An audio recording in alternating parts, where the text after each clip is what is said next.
And I tried hard to be proud of my service, but all I could feel was shame. These were people, these were human beings. I've since been plagued by guilt anytime I see an elderly man, like the one who couldn't walk, who we rolled onto a stretcher and told the Iraqi police to take him away. I feel guilt anytime I see a mother with her children, like the one who cried hysterically and screamed that we are worse than Saddam as we forced her from her home. I feel guilt anytime I see a young girl, like the one I grabbed by the arm and dragged into the street. We were told we were fighting terrorists. The real terrorist was me, and the real terrorism is this occupation.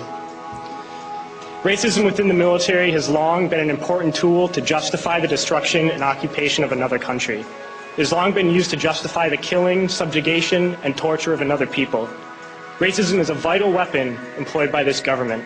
It is a more important weapon than a rifle, a tank, a bomber, or a battleship. While those weapons are created and owned by this government, they are harmless without people willing to use them.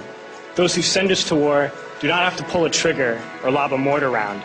They do not have to fight the war, they merely have to sell the war. They need a public, but that bomb only becomes a weapon when the ranks of the military are willing to follow orders to use it. They can send every last soldier anywhere on earth, but there will only be a war if soldiers are willing to fight. And the ruling class, the billionaires who profit from human suffering, care only about expanding their wealth, controlling the world economy.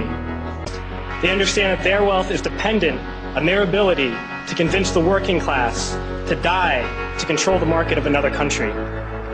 And convincing us to kill and die is based on their ability to make us think that we are somehow superior. The vast majority of people living in the U.S. have nothing to gain from this occupation. In fact, not only do we have nothing to gain, but we suffer more.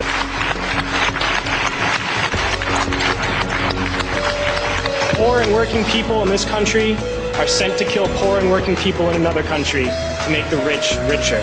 And without racism, soldiers would realize that they have more in common with the Iraqi people than they do with the billionaires who send us to war.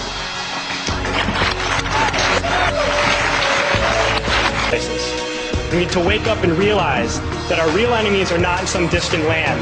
They're not people whose names we don't know and cultures we don't understand. The enemy is people we know very well and people we can identify. The enemy is a system that wages war when it's profitable. The enemy is the CEOs who lay us off from our jobs when it's profitable. It's the insurance companies who deny us health care when it's profitable. It's the banks who take away our homes when it's profitable. Our enemy is not 5,000 miles away. They are right here at home. If we organize and fight with our sisters and brothers, we can stop this war, we can stop this government, and we can create a better world.